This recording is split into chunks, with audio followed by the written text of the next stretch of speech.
পঞ্চায়ত নিৰ্বাচন যিমানেই ওচৰ চাপি আহিব ধৰিছে প্ৰতিটো ৰাজনৈতিক দলৰ মাজত সিমানেই নিৰ্বাচনী প্ৰচাৰ গৰম হ'ব ধৰিছে।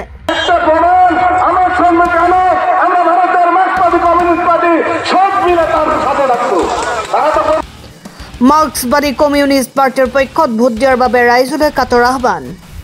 ৰাজ্যৰ প্ৰতিটো পঞ্চায়ত তথা জিলা পৰিষদৰ 2025 নিৰ্বাচনৰ দিন যিমানেই চমু চাপি আহিব ধৰিছে প্ৰতিটো ৰাজনৈতিক দলৰ মাজত নিৰ্বাচনী প্ৰচাৰ গৰম হ'ব ধৰিছে। এটা ৰাজনৈতিক দলে আন এটা ৰাজনৈতিক দলক সমালোচনা কৰি ৰাইজৰ নিজৰ দলৰ ভোটৰ মুনাফা আদায় কৰিব পাৰে তাৰে যেন এক প্ৰতিযোগিতা চলিছে।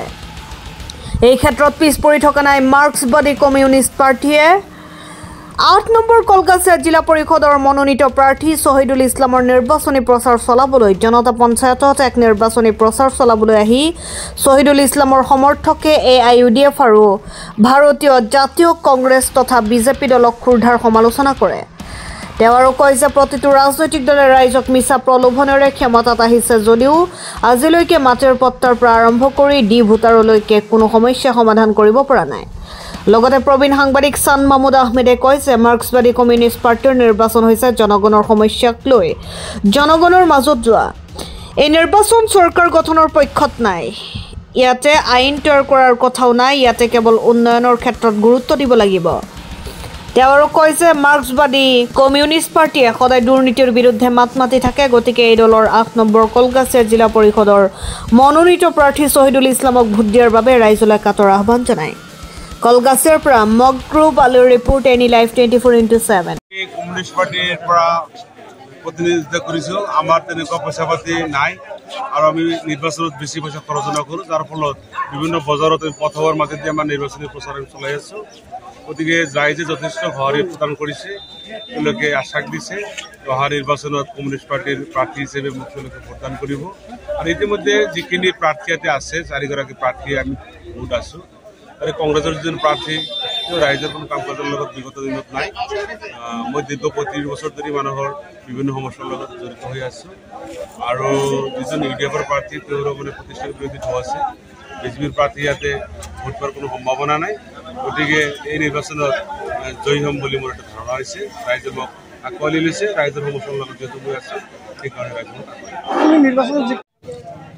আমি ভাৰতৰ মাৰ্ক্সবাদী কমিউনিষ্ট পাৰ্টি নিৰ্বাচন হৈছে জনগণৰ সমস্যালৈ জনগণৰ মাজত যোৱা। গতিকে এই নিৰ্বাচনত আমি সন্মুখত লৈছোঁ এইটো যিহেতু পঞ্চায়ত নিৰ্বাচন, এটা স্থায়ী উন্নয়নৰ বিষয়, গ্ৰাম উন্নয়নৰ বিষয়। ইয়াতে যিহেতু চৰকাৰ গঠন কৰাৰ পক্ষত কথাটো নাই আৰু আইনৰ তৈয়াৰ কৰাৰ কথাও নাই। গতিকে উন্নয়নৰ ক্ষেত্ৰত আমি গুৰুত্ব দিব লাগিব। আমি ভাৰতৰ মাৰ্ক্সবাদী কমিউনিষ্ট পাৰ্টি, আমাৰ এটা ৰেকৰ্ড আছে। আমি কত দুৰ্নীতিৰ লগত আমি আৱদ্ধ কৰোঁ, দুৰ্নীতিৰ পক্ষত আমি নাথাকোঁ।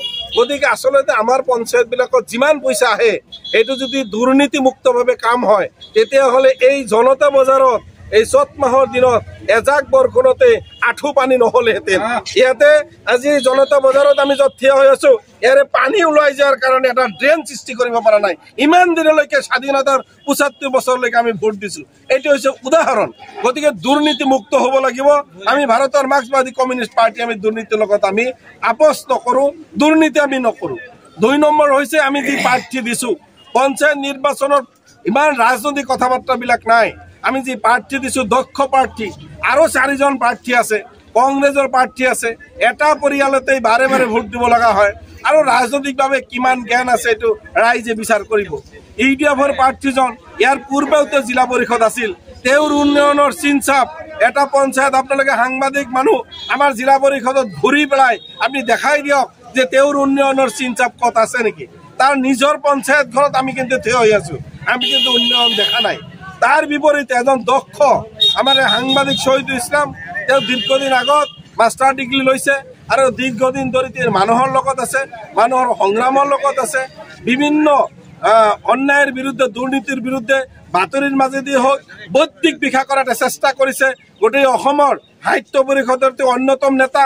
গতিকে তেওঁ গ্ৰন্থৰ মাজেদি হওক, তেওঁ লেখামেলাৰ মাজেদি হওক, তেওঁ প্ৰত্যক্ষভাৱে সংগ্ৰামৰ মাজেদি হওক মানুহৰ মৌলিক যি সমস্যা, আজি খাদ্যৰ সমস্যা, যুৱকসকলৰ কৰ্মসংস্থানৰ সমস্যা, মূল্য বৃদ্ধিৰ বিৰুদ্ধে আজি NC গাঁওখনত মাটিৰ পাট্টা নাই, 70 বছৰ হ'ল ইয়াতে এই বিভিন্ন ৰাজনৈতিক দলৰ MLA হৈছে, জিলা পৰিষদ হৈছে, ৰাইজক লৈ এতিয়ালৈকে DC অফিচত ধৰ্ণা দিয়াটো আমি দেখা নাই।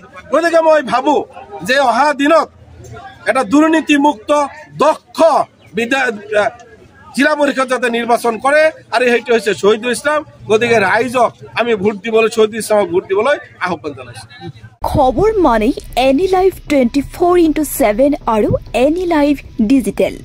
যিকোনো খবৰৰ বাবে যোগাযোগ কৰক 9387734920 আমাৰ এই নম্বৰত।